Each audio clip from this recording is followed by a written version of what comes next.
Hi, I'm Marshall. I'm the owner of Going Gear, and I'm here in our store in Smyrna, Georgia.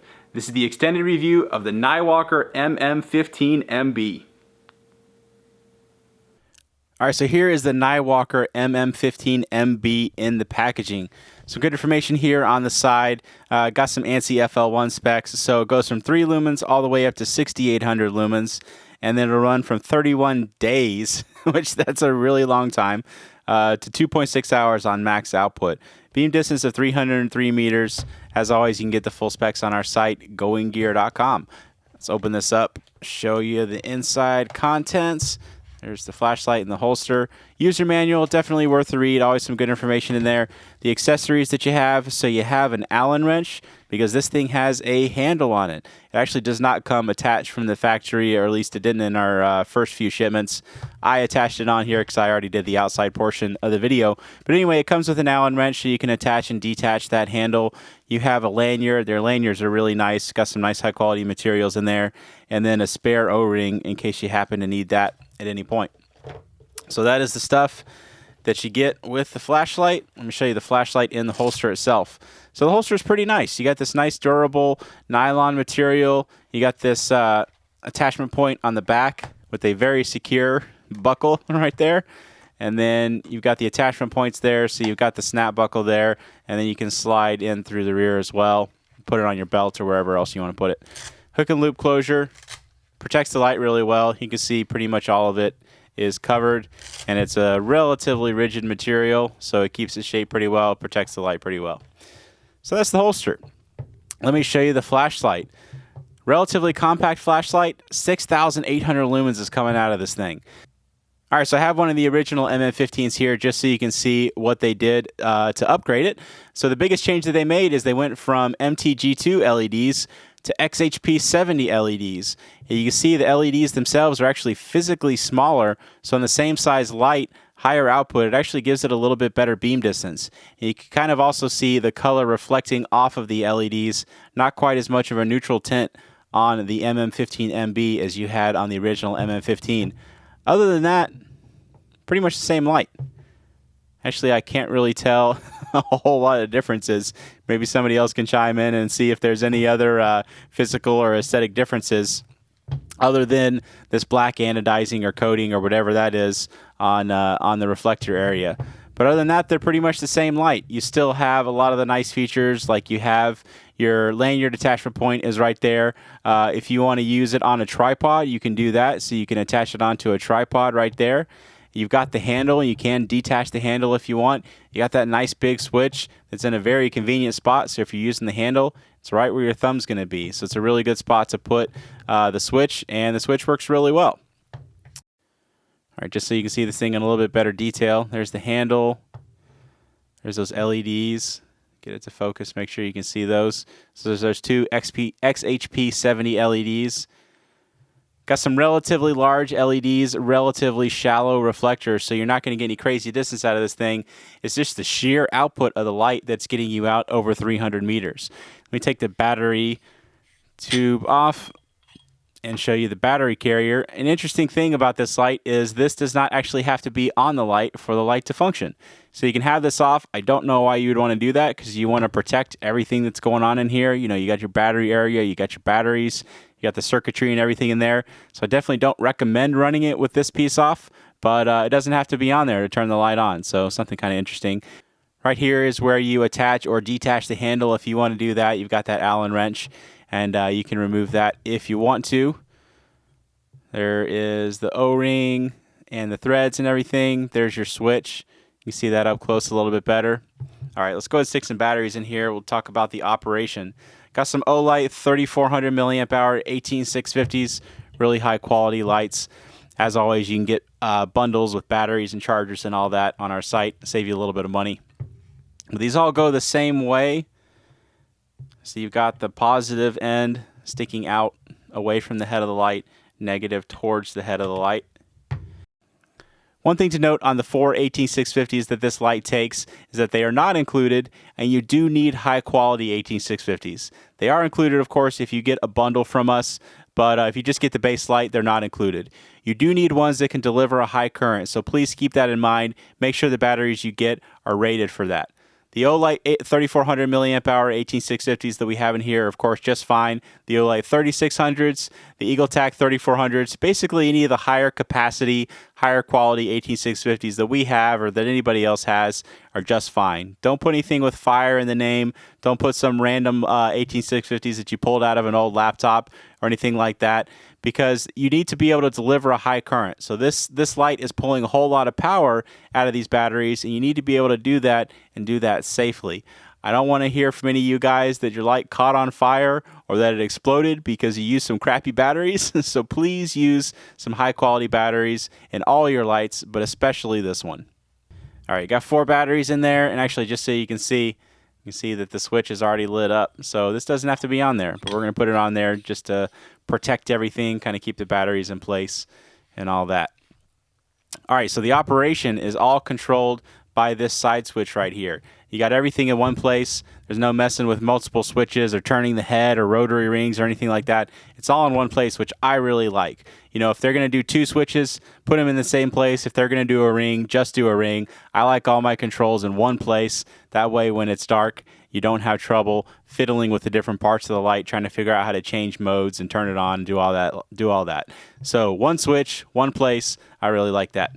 So the operation of this is if you tap the light or tap the switch, it turns the light on.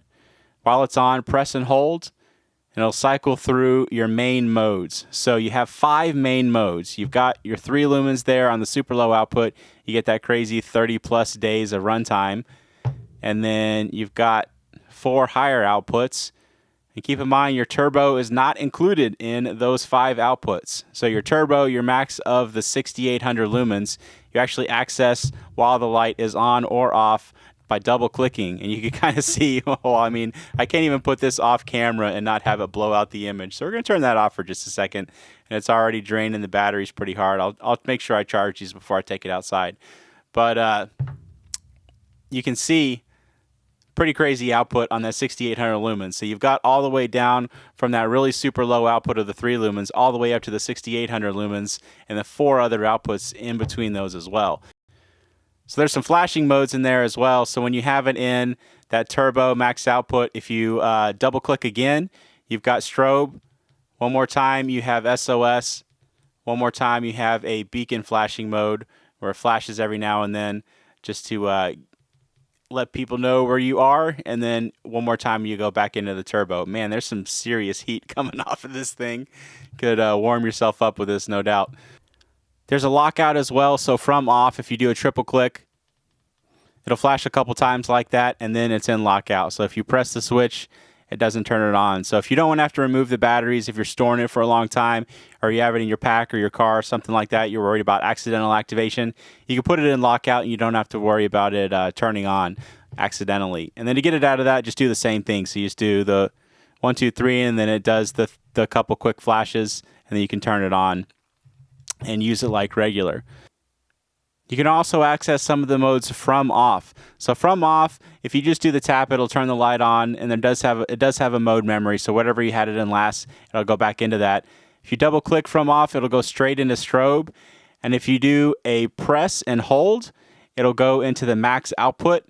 And you do a double press and hold. So you press and hold, and then press and hold again. It'll be in constant on of the max output. So from off, you can get into your memorized mode. You can get into momentary of the max output. You can get into strobe. You can get into constant on of the max output. And then, of course, when it's on, you can do the press and hold, and it'll cycle through your regular modes. So a lot of different outputs in here, a lot of different ways to access them. They're all pretty easy. It's a relatively intuitive interface. You hand somebody this light, press that button, you'll get some light, press and hold. It'll keep on cycling through, and then double click when you want to get into the max output. Pretty simple. And then you got the flashing modes, you got the stuff that you can access from off. A lot of different ways to access the different outputs. It's a pretty cool light, and I like the interface.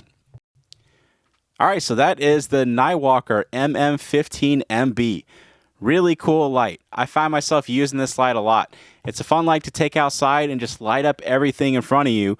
And when you don't want to light up everything in front of you, you can turn it on that low output. And unlike a lot of the throwers, it's such a floody beam that you don't get any kind of tunnel vision. So you don't get that super focused hotspot. It's such a wide spread out hotspot, if you can even call it that, because it's pretty much just pure flood. it's nice for up close kind of stuff too. So you don't really get blown out vision when you're doing up close with the low output or any of the low outputs, because you can see it's not really a concentrated hotspot. So you're lighting up a wide area at once. So if you're using it for reading something at night, or you're trying to read a map or anything like that, it's great for that because it's not super concentrated there in the center. And of course, if you want to just impress your friends, 6800 lumens is a really easy way to do that. But I find the light very, very useful on just regular occurrences. You know, going for a walk at night, trying to hear what's going bump in the night when you're going outside, having it as a truck light or a beside the door light. It's great for all those different things. And it's been really popular with photographers. So you got that tripod mount.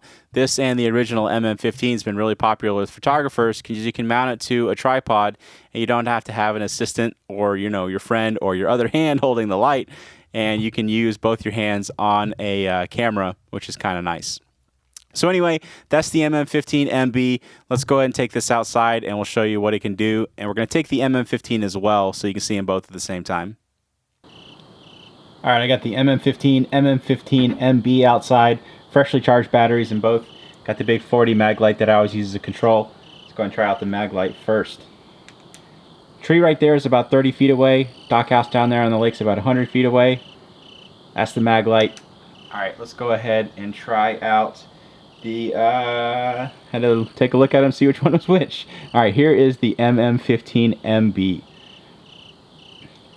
Whole lot of lumens coming out of this thing. You can see how well it's going to light up everything for a very, very wide area. Massive hotspot, if you can even call that a hotspot, since pretty much the entire thing is a hotspot. Just pure flood for the most part. You do have some spill. It's not going to show up on camera. I actually have to look around to see it since it's lighting up my peripheral vision, just everything out there. Sorry, I started cycling through the different outputs. Let me show you what those look like. And then we'll zoom in down there on the dock house here in just a second.